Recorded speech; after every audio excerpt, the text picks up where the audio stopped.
This is Chicago's Morning Answer with Dan Proft and Amy Jacobson on AM 560. The Answer.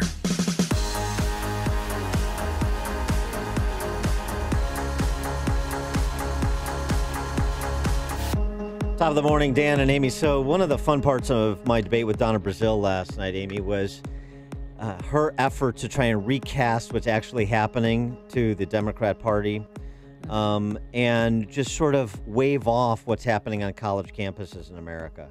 Yeah, I noticed that. She won't. Partly probably because of the audience. You know, it was an away game for her, but she won't concede that the Democrat Party and, frankly, our politics generally have become identity obsessed to the detriment of anything productive. And one of the people who's been writing persuasively about what's happening on college campuses, about postmodernism and intersectionality and identity politics, is Crispin Sartwell. He's a philosophy professor at Dickinson College, and he's also the author of the book Entanglements, A System of Philosophy. And I've been reading the op-eds he's been penning for the Wall Street Journal over the last, 18 months. And they're some of the most important op-eds that have been written, along with Rusty Reno's bigot baiting op-ed and First Things last year, and some of what Shelby Steele has had to contribute to this conversation as well. And so it's a pleasure to, for the first time, have Crispin Sartwell join us. Professor Sartwell, thanks for being with us. Appreciate it. I'm glad to be here, Dan. Thanks. And thanks for all the kind words about about my writing and stuff. Yeah, I want to go back through a few of your op-eds, but the first question, obviously, is how are you still employed at Dickinson College writing these things? Yeah. Well, it's been a challenge on and off, I suppose. But I don't know. I guess I've published enough that I haven't perished. There you go. And Antifa hasn't gotten around to you yet. Your most recent op-ed, The Dead End of Identity Politics, is a fun one because you kind of play out the intersectionality arguments that are being advanced on college campuses and why they lead you to this dead end, whether you play it on the R side or the D side. Why don't you elaborate? Sure. Well, it's like a little thought experiment. Like, say you had two political parties, and one of them was aiming all their appeals explicitly at women, quote unquote, women and minorities, and one was aiming its appeals, whether explicitly or not quite, to men and white people. Okay. So, in other words, you have two parties both working the identity politics strategy. And, I mean, we're somewhat close to that. I mean, that's at least a central feature of the actual strategies of these parties, certainly of the Democrats. So, so I guess the simple way to put this is imagine a situation in which everyone in the society votes as those two parties want them to vote. All the men and white people vote for one party, and all the women and minority people vote for the other party. Like, that's the situation that they seem to be trying to achieve. But that's an absurd situation. It's an impossible situation because the gender of white women is required to vote against their race in that scenario. And the gender of minority men, or the race of minority men, is required to vote against their gender, if you get me. In other words, it requires to have two parties, one of which appeals to women and minorities and one to men and white people, divides half the population, each of half the population in half. If I put it this way, like, each person is divided in half. You need fractions of people, right? Yes, you need fractions of people to make this make sense. I mean, I think what happens is, and the parties really have been working this angle, and I think what happens is you poll different demographic segments and you say, okay, well, if we can achieve this gender gap among women, okay, or like, we have 56% support among women. Mm-hmm. And then you look at, okay, and we have 40% support among white people or something like that. And it doesn't even register fully that these are overlapping demographic categories and that your strategy is contradicting itself. You're losing as many people as you're gaining when you make these appeals. And I mean, this is a real thing because the Democrats lost white women with this strategy.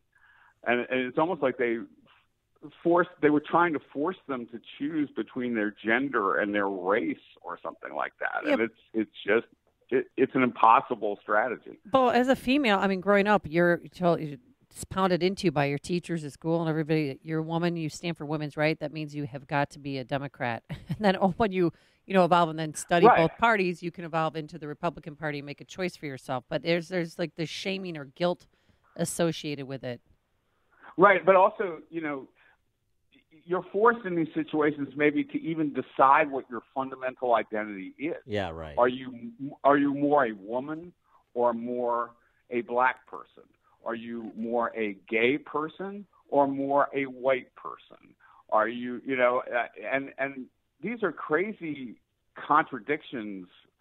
I mean, people don't necessarily experience these as contradictions. You don't walk around going like, my gender hates my race or something like that. Right. You know what I mean? Yeah. But they're trying to manipulate parts of you to turn on other parts of you. Well, this is we did this. Talked to Eli Steele, Shelby Steele's son, who did this documentary, How Jack Became Black, and he's got a multiracial family, multiracial lineage, and he's trying to register his kid for LA public school, and he's black and white and Jewish and Native American. Pick a box. But you're saying that that I have to be one dimensional. Not only do I just have to pick race, I have to pick just one race. Right. Well, that's true too. I mean, in other words, all these categories. I suppose the gender categories even are liquefying in a way, or at least people think they are. But the racial categories are obviously you could belong to more than one race and so on. And if you introduce those complexities, then the basic paradoxes that you're trying to foist on the voting populace just become more excruciating, and I think we're thinking of each person as a kind of stack of collective memberships. Yeah. But we can't. I don't know if we can conceive ourselves that way exactly, and I don't. And it leads to contradictions in how we could possibly behave collectively. Certainly, the strategy is to divide us from one another. In this kind of politics, and that's a terrible thing. Another way that our politics is kind of devolving into the absurd is through the era of fake news. If I disagree with something, it's fake news. And you actually penned a piece in the Wall Street Journal last year that talked about those who are decrying the era of truth being over are being a bit silly. The era of truth is not over. Lies, by definition, mean that the truth still exists. Well, yes, and I mean, I think people are very confused about truth, and so it almost seems that if you can't trust the authorities, so that's just what I hear a lot when people say, we're in a post-truth era, the truth has ceased to exist. I'm like, there are no good gatekeepers. You can't trust what the president is saying, and so truth is melting or something like that. But that's just crazy. And certainly the basic critique depends on the idea that there's a hard and fast truth. Like if you think Donald Trump is not telling the truth in tweet X, you're presupposing that there's a truth that he's obscuring. And I think that, so I think all the emergency, this emergency that truth itself is melting is kind of ridiculous. The truth, really, I mean, the whole thing is a lot more urgent than it ever was, I think, I mean, and certainly it's just as possible to speak the truth as it was 10 years ago or something. That's not the kind of has changed at all. It seems to me. Well, and going back to another one of your writings, it seems that we're just not so interested in the truth because what we're really interested in, as you talked about it, this being the era of the denunciad, or this would be the denunciad if it was to be termed. Yeah. That we're just interested in virtue signaling and excoriating people who disagree with us. So we're not really interested in having a conversation about truth. Right, and it seems like all conversation is strategic. Like the question is rarely, am I speaking the truth? Even am I speaking the truth? But am I speaking something that will make my audience feel X? You know, like how can I bring my audience to my side or something like that? Right. And I mean, that's one kind of conversation, I suppose. But I mean, when that overwhelms any sense of, like in journalism, for example, like I watch CNN and I'm watching Jake Tapper, all right? And I get the sense like the point is not to convey what happened today. The point is to kind of mobilize the outrage of the audience. And I think we've really made it's kind of emblematic to me that CNN made that shift, or the New York Times op-ed page made that shift.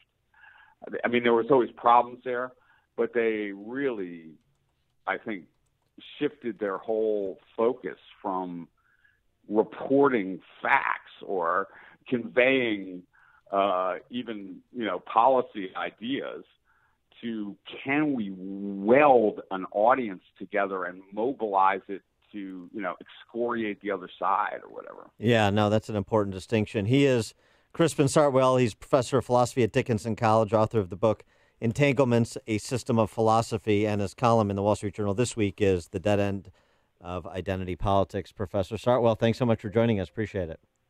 I enjoyed it. And he joined us on our turnkey.pro answer line.